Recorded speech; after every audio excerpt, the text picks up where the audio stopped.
It was 1952 in the city of Springfield, Illinois, when a young college student made a discovery of something that was not supposed to exist. The student was working on a research project in the Illinois Historical Society. His work was to go through the historical papers of an obscure figure from history, a man named John Nicolay. Nicolay had been the private secretary to Abraham Lincoln. While digging through papers, the student came across what looked like an old black and white photograph. Now, this photo seemed to show a scene of mourning. It was a wide shot, and in the background could be seen a coffin. Two men in the photo stood in front of this coffin as if they were guarding it. An American flag could be seen in the far corner of the picture. Convinced of what he had found, the kid rushed the photograph to the head of the library, who made his own shocking judgment to confirm what the boy had believed. You've probably already guessed it, but the man in the coffin being guarded was none other than Abraham Lincoln. Buried in this trove of papers, the student had stumbled onto the only known picture of President Lincoln in his coffin, and it was one that was supposed to have been destroyed more than 30 years prior. Here's the story of how the United States mourned President Abraham Lincoln, and how the only photograph of Lincoln in his coffin came to be. For Americans living in the year 1865, death had become an inescapable reality of everyday life. Over the last 4 years of bitter and bloody warfare, more than 600,000 Union and Confederate soldiers had lost their lives to fighting and disease. There was almost nobody in the entire country who hadn't grieved for a son, brother, father during the course of the war. And yet, even after mourning 500,000 souls lost, Americans were still unprepared for the shock of the news they awoke to on April 15, 1865. For the first time in its short history, the U.S. had to learn to grieve for a fallen president. Now, after President Lincoln had taken his last breath in a small boarding house off of 10th Street in Washington, D.C., Secretary of War Edwin Stanton knew that he couldn't remain lying there.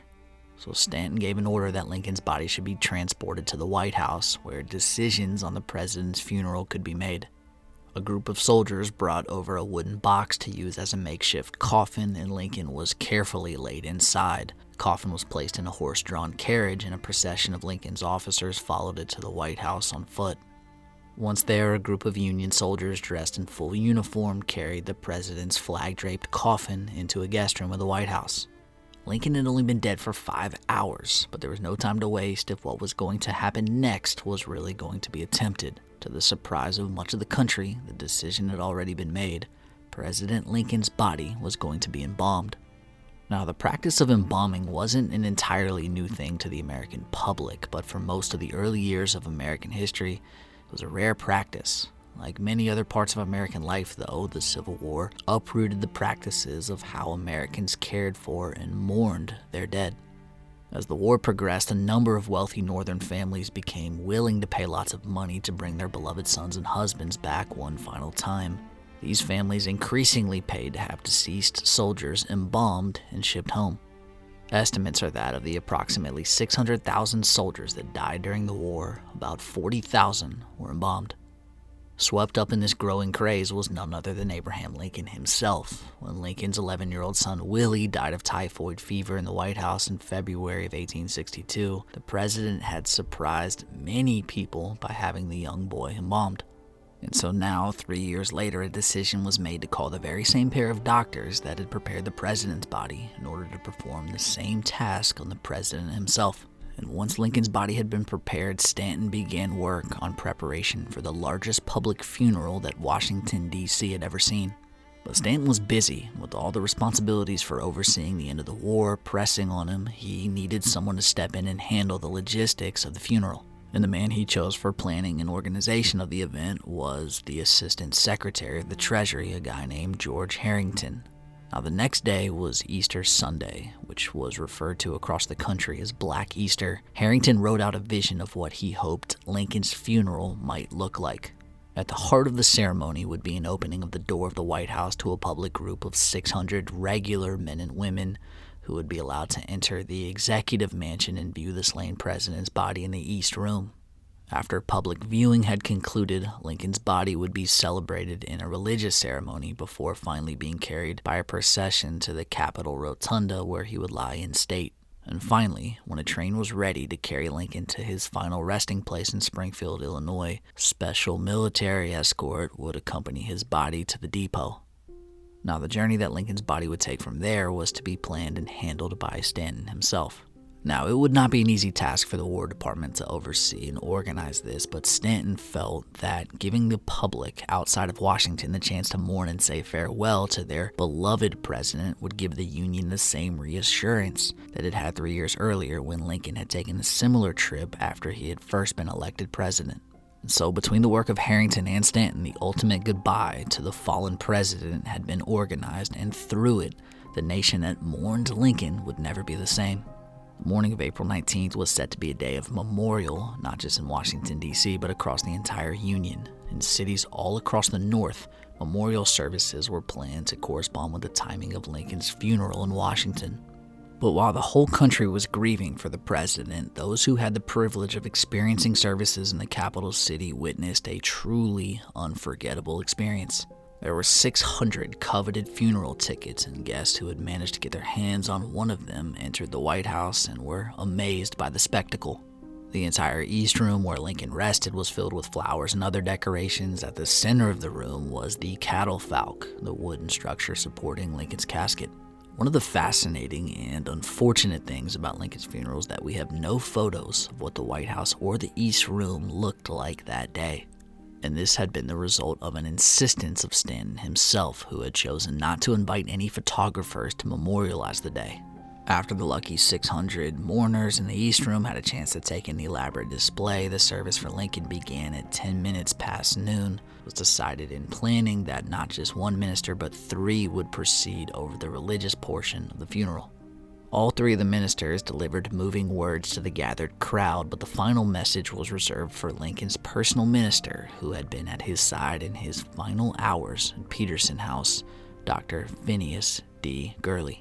Overall, the service went on for almost 2 hours. During that time, the crowd outside had grown larger and larger as the residents of Washington waited for the president's body to emerge from the funeral. More than 100,000 mourners had gathered outside the White House, and another 50,000 people lined the streets between the executive mansion and the Capitol building.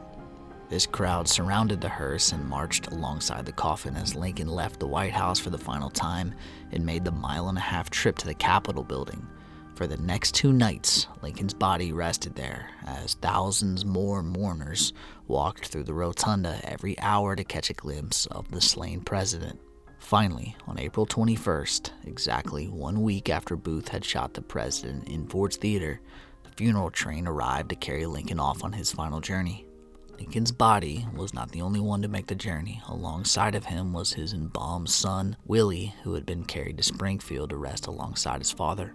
Now, the first stop on the journey was Baltimore, and this is where it reached 4 hours after departing from Washington. There were some nerves among Lincoln's cabinet about how the president's body would be received in his first city, because the population had widely opposed Lincoln during his life.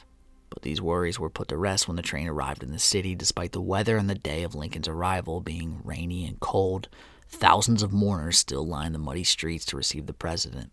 The crowds in Baltimore were so thick that it took nearly 3 hours for the train to crawl through the city and reach the post where a catafalque had been prepared. There, Lincoln's body sat on display for 4 hours. After thousands had a chance to pass through, Lincoln's body was loaded back on the train and taken to the next stop along the journey. The reason why we're highlighting this is that the pattern that was established in Baltimore became reflective of every stop along the funeral train's 1,600-mile-long route. Over the next 11 days, the train traveled through more than 400 cities and towns across 7 different northern states. It stopped in 13 different locations for extended periods like it had in Baltimore. And at the stop in New York, a fascinating incident took place that would end up unintentionally preserving the moment of mourning for Lincoln for future generations. While the president's body was on display in City Hall, a photographer named Jeremiah Gurney managed to do something that had been strictly forbidden up to that point. He convinced one of the Union generals, a man named Edward Townsend, to allow him to take 2 photographs of Lincoln's body lying in the casket.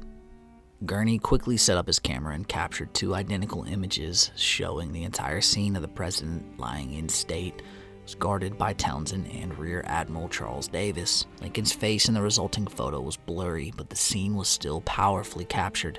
But taking such a photograph had been strictly against the agreement that Stanton had made with Mary Lincoln, and when he found out about the images, he demanded that Gurney destroy all traces of the photographs. Yet Stanton must have had a change of heart while following through on his command. Instead of destroying every copy of Gurney's photograph, he decided to allow one single image to be secretly preserved. And for the rest of Stanton's life, he kept this secret copy of the photograph in his personal papers. After Stanton himself passed away, his son gave it to Lincoln's secretary named John Nicolay, who had held on to the secret for the rest of his life. And it wasn't until 1952 that the teenage student we mentioned in the opening was going through the secretary's papers and discovered the preserved photograph. It has become the only confirmed photograph of Abraham Lincoln in his casket. But for those who were living at the time and who witnessed the president's body travel through their city, the memory of that day was preserved more clearly than any photograph. By the time the funeral train reached Chicago, where it passed through an elaborately constructed 40-foot tall Gothic funeral arch, it was becoming clear that the trip across the Union had brought more of an effect on the public than anyone could have imagined. When the crowds gathered to see the president's body in so many cities, they were not just mourning the loss of one man, they were mourning the devastation that had stolen thousands of lives, ripped apart families, and left the once hopeful dream of American liberty at its breaking point. The death of the president had been the cap on a half-decade of heartbreak for the American public, and yet by looking upon the body of Lincoln and accepting what had happened to the man that had been so admired and loved, at least in the North, the first stage of healing finally began. The nation that Lincoln had sacrificed his life for was not broken when Booth pulled the trigger at Ford's Theater. Instead, a new start was being born for the country, one that might one day live up to the ambitions of the great emancipator and become a more perfect union.